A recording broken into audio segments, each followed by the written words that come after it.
अरविंद केजरीवाल देश की सियासत के ऐसे आइटम हैं जिन्हें सुप्रीम कोर्ट भी बार बार आदेश दे, डांट लगाए, दबाव डाले, लेकिन अरविंद केजरीवाल आदेशों को पालन नहीं करते।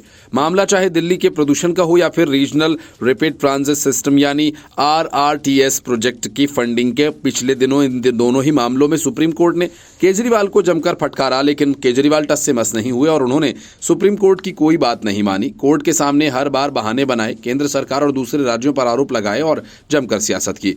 सिवा काम करने के पिछली सुनवाई पर सुप्रीम कोर्ट ने अरविंद केजरीवाल के विज्ञापन बजट को जब्त करने का आदेश तक दे डाला था, लेकिन सुप्रीम कोर्ट ने 1 सप्ताह का वक्त देते हुए अपने आदेश को रोक दिया और कहा था कि इस दौरान RRTC की पूरी फंडिंग कर दी जाए। लेकिन केजरीवाल ने बड़ी चालाकी से पैसे तो ट्रांसफर किए, लेकिन पूरा फंड नहीं दिया। केजरीवाल की इस ओछी हरकत पर सुप्रीम कोर्ट नाराज हो गई और उसने एक बार फिर केजरीवाल को खरी खोटी सुना दी।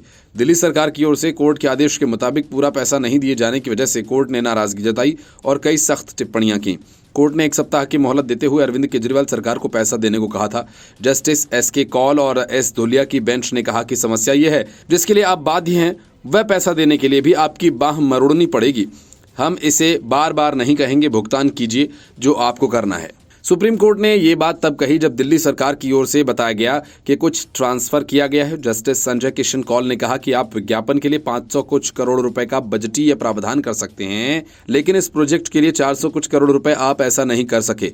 सुप्रीम कोर्ट ने पिछले सप्ताह दिल्ली सरकार के विज्ञापन बजट से RRTS प्रोजेक्ट के लिए पैसा ट्रांसफर करने का आदेश पारित कर दिया था। हालांकि सर्वोच्च अदालत ने दिल्ली सरकार को 1 सप्ताह की मोहलत देते हुए अपने आदेश के अमल पर रोक लगा दी थी। Report news of India.